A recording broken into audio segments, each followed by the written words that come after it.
கர்த்தருடைய பரிசுத்தமான நாம மகிமைப்படுவதாக. ஆசீர்வாதமான ஒரு நல்ல காலை நேரத்திலேயும் அனுதினமன்னா என்கிற வேத தியானத்தின் வழியாக தினம் ஒரு அதிகாரத்தை நாம் தியானித்து கொண்டிருக்கிறோம். இந்த நாளின் தியானத்திற்காக உங்களை அன்புடன் வரவேற்றுக் கொள்கிறேன். கர்த்தர் இந்த நாளை உங்களுக்கு ஆசீர்வாதமாக நன்மையாக மாற்றி தருவாராக. இந்த காலவெளியிலேயும் ஆதியாகமம் 26ஆம் அதிகாரத்தை தியானத்துக்கு எடுத்துக்கொள்கிறோம். ஈசாக்கினுடைய வாழ்க்கையில் சம்பவித்த இரண்டாவது ஒரு காரியம். ஆபிரகாமுடைய வாழ்க்கையில் ஆபிரகாம் செய்த அதே தவறை இங்கே ஈசாக்கும் செய்கிறான். அதற்கான காரணம் என்ன? தன்னை குறித்ததான ஒரு பயம்.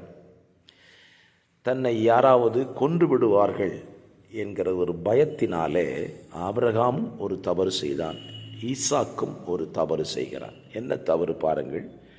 தான் திருமணம் செய்து கொண்ட தன்னுடைய மனைவியை மற்றவர்கள் முன்னிலையில் மனைவி என்று சொல்லாமல் சகோதரி என்று சொல்லுகிற நிலையை இரண்டு பேரும் உருவாக்கினார்கள். அதற்கு முக்கிய காரணம், அந்த தேசத்தில் இருந்த ஜனங்கள் தெய்வ பயமற்றவர்களாக இருந்தார்கள். அதனால்தான் ஸ்தோத்திரம், அவன் தன்னுடைய மனைவியை சகோதரி என்று சொல்லுகிறான்.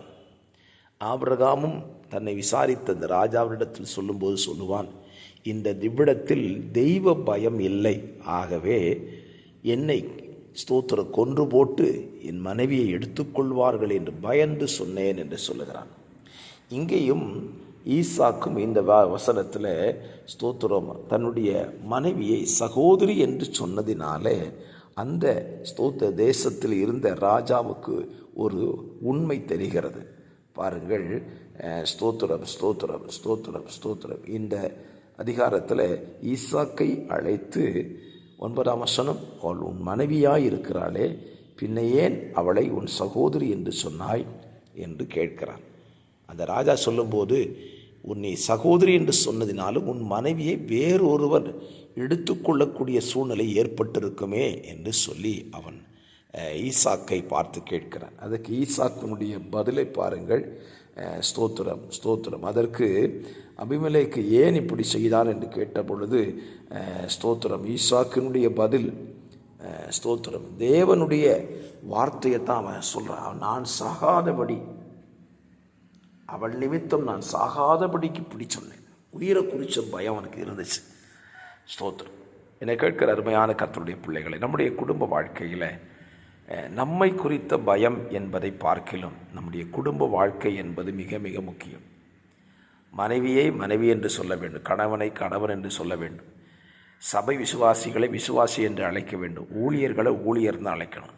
இன்றைக்கி நிறைய பேர் ஊழியக்காரங்களை அப்பா அம்மா இப்படி சொல்கிறத நான் கேட்டிருக்கிறேன், கேள்விப்படவும் செய்கிறேன். அது தவறு.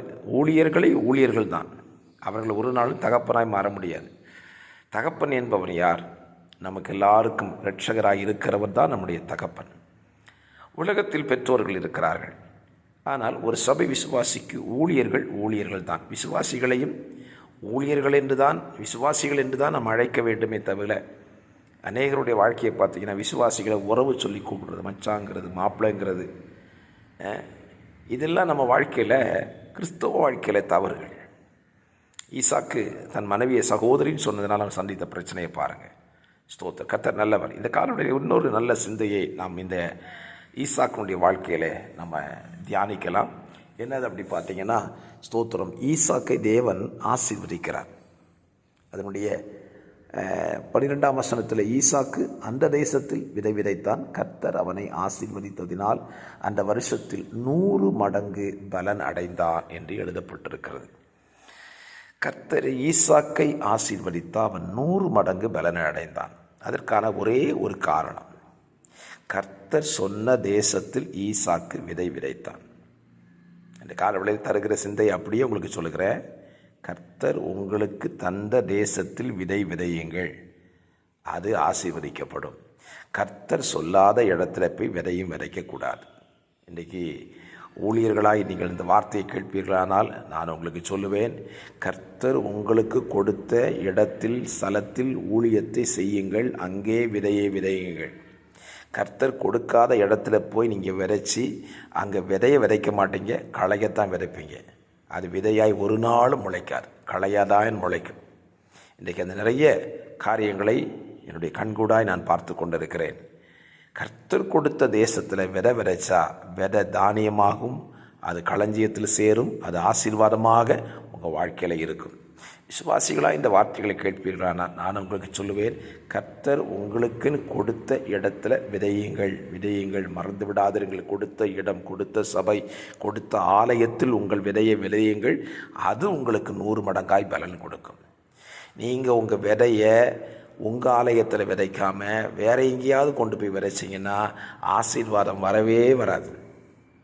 ஆண்டவர் ஈசாக்கை ஆசீர்வதித்தார்னு சொல்லுகிறோம் அல்லவா, ஒரே ஒரு ரீசன் தான், அவன் கர்த்தர் சொன்ன தேசத்தில் விதை விதைத்தான்.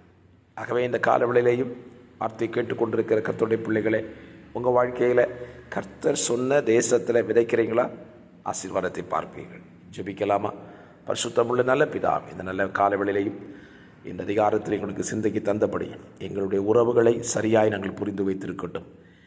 ஜீவனை பயந்து உறவை மாற்றி சொல்லாதபடி கர்த்தர் சொன்ன தேசத்தில் விதை விதைக்க எங்களுக்கு அனுக்கிரகம் செய்யுங்க. வார்த்தை கேட்கிற பிள்ளைகளை ஆசீர்வதியும்.